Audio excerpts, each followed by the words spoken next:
Hello guys, welcome back to my YouTube channel. एक और नए थाईलैंड इन्फॉर्मेटिव वीडियो में। ये जो वीडियो है वो काफ़ी इम्पोर्टेंट होने वाली है उन ट्रेवलर्स के लिए जो थाईलैंड आने का प्लान कर रहे हैं अपकमिंग मंथ्स में।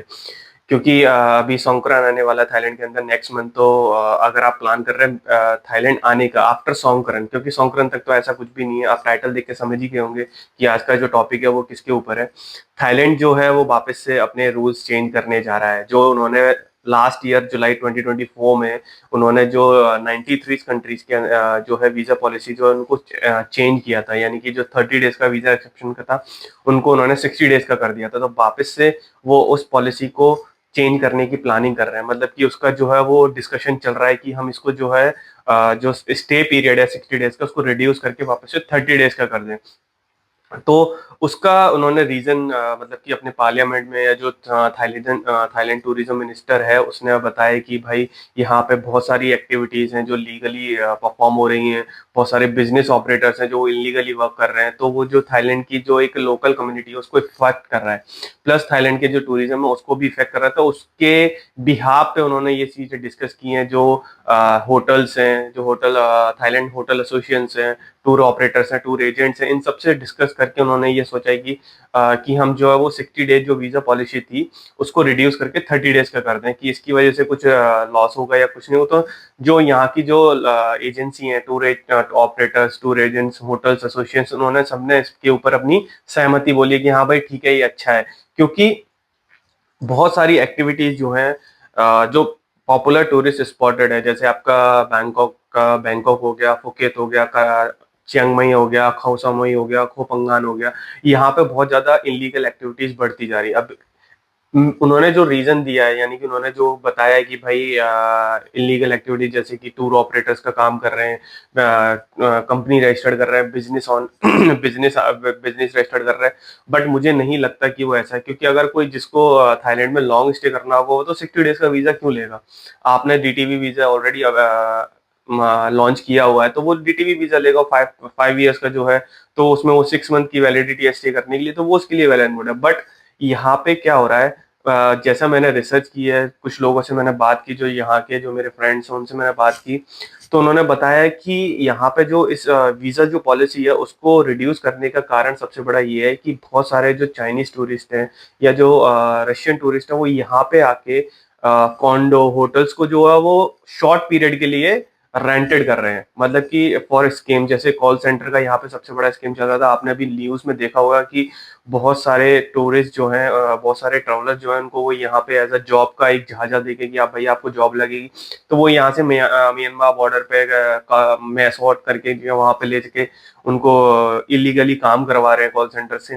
तो बहुत सारे टूरिस्ट को उन्होंने वहां से रेस्क्यू किया है और वापस उन्हें कंट्री में भेजा। इंडिया में भी 283 जो टूरिस्ट थे उनको भी उन्होंने रेस्क्यू करके इंडियन गवर्नमेंट से डिस्कस करके उनको रिटर्न किया है।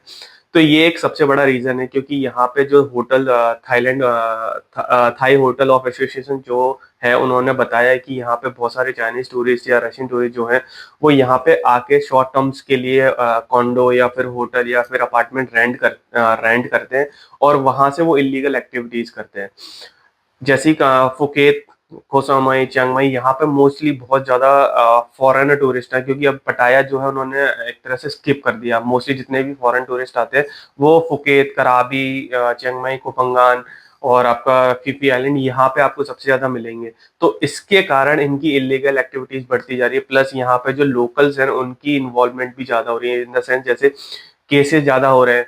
तो यहाँ की गवर्नमेंट सबसे ज्यादा पहले उनका जो फर्स्ट प्रायोरिटी जो उनकी सिक्योरिटी है वो है उनके यहाँ के लोकल्स की, कि लोकल्स जो है वो सेफ रहे, उनके ऊपर कोई भी प्रॉब्लम्स क्रिएट ना हो। तो इश्यूज क्या आ रहा है कि फॉरेनर यहाँ पे इलीगल एक्टिविटीज जैसे कि आपका यहाँ पे कैनाबी और मैरिज होना, यहाँ पे ये जो है वो इलीगल है, लीगल है सॉरी। तो यहाँ पे ये लोग हैं जो उसकी स्मगलिंग कर रहे हैं यहाँ से। क्योंकि अभी बहुत सारी न्यूज अगर आप चेक करोगे तो आपको गूगल पे बहुत सारी न्यूज मिल जाएंगी स्मगलिंग की, कि 370 केजी कैनबी पकड़ा, 183 के marijuana जो है वो पकड़ा। तो इसके कारण से उन्होंने जो सोचा है कि ये जो है इसका मिसयूज कर रहे हैं टूरिस्ट जो है, तो इसको हम रिड्यूस करके वापस से 30 डेज का करें।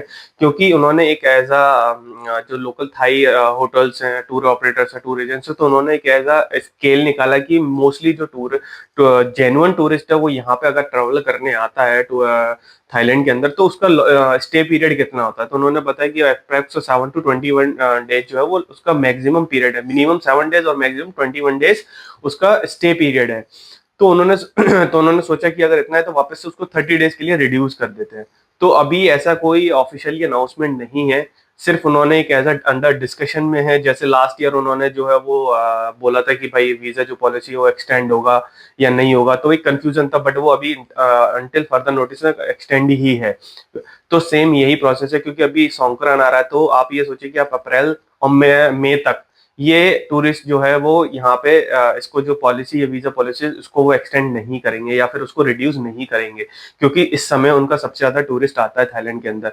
चाइनीज, रशिया, इंडिया, ये सबसे बड़ी मार्केट है उनके लिए यहाँ पे टूरिस्ट के लिए, थाईलैंड के लिए, कि इन इन इन कंट्री से यहाँ पे टूरिस्ट बहुत ज्यादा आता है। तो वो अभी लास्ट 2 मंथ्स के लिए, जो आने वाले 2 मंथ्स में वहां पे वो पॉलिसी को चेंज नहीं करेंगे। मे बी हो सकता है वो जो थाईलैंड का जो क्या बोल सकते हैं अपन की, जहाँ पे टूरिस्ट कम आते हैं, क्योंकि अप्रैल मई जून के बाद यहाँ पे थोड़ा सीजन चेंज भी होता है, प्लस टूरिस्ट जो क्वांटिटी है वो भी कम हो जाती है। तो हो सकता है वो जून या जुलाई के बाद इस पॉलिसी को जो है वो अनाउंसमेंट करें, और हो सकता है कि एंड ऑफ द ईयर तक करें। अभी वो एज अ कंसीडर में कि देख रहे हैं कि क्या चीज है, अगर ऐसा करने से कुछ प्रॉब्लम होती कि नहीं होती, टूरिज्म जो है उस पर इफेक्ट होगा कि नहीं होगा।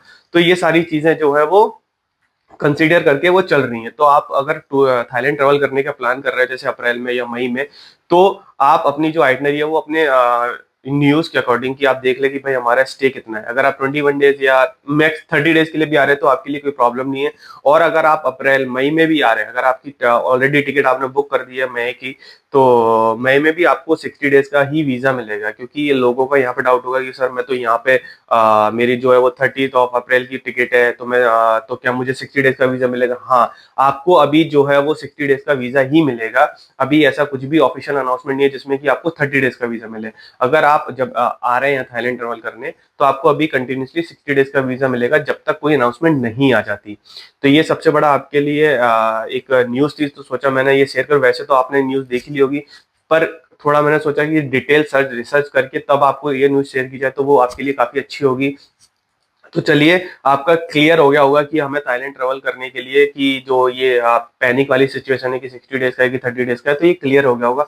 अगर फिर भी आपका कोई डाउट है तो आप मुझे इंस्टाग्राम पे मैसेज करके पूछ सकते हैं, या मेरे कमेंट बॉक्स में कमेंट करके पूछ सकते हैं, तो मैं वहां पे आपका रिप्लाई कर दूंगा। अगर आपको वीडियो पसंद आया हो तो वीडियो को लाइक करें और अपने दोस्तों के साथ शेयर करें जो थाईलैंड आने का प्लान कर रहे हैं। प्लस बेल आइकन को प्रेस कर दें, जिससे थाईलैंड से रिलेटेड जो भी वीडियोस की नोटिफिकेशन है वो आपको उसका मिल जाए। चलिए, मिलते हैं नेक्स्ट वीडियो में।